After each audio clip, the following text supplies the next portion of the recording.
आज हमारे देश का संविधान खतरे में है और अगर 2024 में फिर से बीजेपी आ गई तो जितने भी गरीब, बेरोजगार, SC, ST, OBC या नीची जाति के लोग हैं, इनको एक बार फिर से गुलाम बनने से कोई नहीं रोक सकता। क्योंकि अब ये बीजेपी वाले हमारे बाबा साहब जी के संविधान को हटाकर अपना ही एक नया संविधान बनाने की बात कर रहे हैं और इसका असर हमें अभी से ही दिखना शुरू हो गया है। क्योंकि जो संविधान हमें बोलने की आज़ादी देता है और अपने विचारों को एक दूसरों के सामने खुलकर रखने की आज़ादी देता है, वो आज हम मोदी जी के राज में नहीं कर सकते। क्योंकि आज अगर आप बीजेपी या मोदी जी के खिलाफ बोलोगे तो या तो आपको सस्पेंड कर दिया जाएगा या आपकी नौकरी खाली जाएगी। हाल ही में पार्लियामेंट के 4 मेंबर्स ने मोदी जी के खिलाफ आवाज़ उठाई तो उनके ऊपर झूठे आरोप लगाकर उन्हें सस्पेंड कर दिया गया।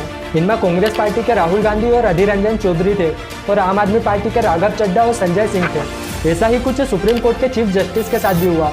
उन्हें चुनाव आयोग के अध्यक्ष को चुनने वाले मेंबर्स की टीम से इसीलिए निकाल दिया गया क्योंकि उनके विचार मोदी जी से अलग थे और वो मोदी जी के रास्ते में रुकावट बन रहे थे। और इसीलिए बीजेपी वालों ने पार्लियामेंट में बिल लाया और हाई कोर्ट के ऑर्डर को मानने से इनकार कर दिया। और आज इनकी तानाशाही इतनी बढ़ गई है कि जिन स्टेटों में बीजेपी की सरकार नहीं है, इन्होंने वहाँ के मुख्यमंत्रियों से उनकी पावर ही छीन ली। मतलब कि आज दिल्ली में डेवलपमेंट नहीं हो रहा है, या वहाँ का एजुकेशन सिस्टम नहीं सुधरा, या वहाँ की सिचुएशन नहीं कंट्रोल की जा रही है, जो इन लोगों ने इनकी पावर छीन ली।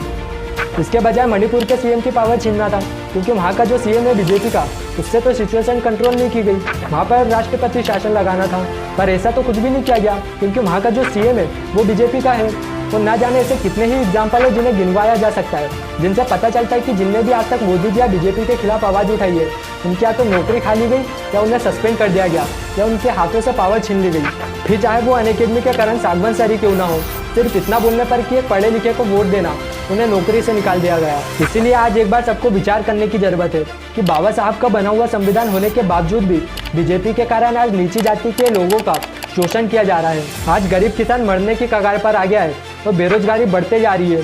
और हमारा देश एक पंथ निरपेक्ष देश होने के बाद भी यहाँ पर लोगों को धर्मों के नाम पर लड़ाया जाता है और पूरे देश में हिंसा भड़काई जाती है। तो सोचो जरा कि बीजेपी जब अपने हिसाब से संविधान बनाएगी और अपने हिसाब से कानून बनाएगी तो इस देश की हालत क्या होगी। लोगों को धर्म और जाति के नाम पर लड़ाया जाएगा। अब यह हमारे हाथों में कि 2024 के इलेक्शन में सिर्फ धर्म को मुद्दा बनाकर किसी ऐसे अनपढ़ नेता को ना चुने जो सिर्फ हिंदू या मुस्लिम को धर्म के नाम पर लड़वा कर चुनाव जीतता हो। और वैसे भी कट्टर हिंदू हो या कट्टर मुस्लिम हो, ये दोनों ही कभी देशभक्त नहीं हो सकते, क्योंकि इनके लिए पहले धर्म आता है फिर देश, और ये दोनों ही देश के लिए हानिकारक है। और अपने धर्म को बाजू रखकर किसी पढ़े लिखे नेता को चुनो जो एजुकेशन पर या फिर डेवलपमेंट पर या टेक्नोलॉजी पर बात करे, जो महंगाई पर बात करे आज के समय में, जो आपके रियल मुद्दों पर आपसे बात करे।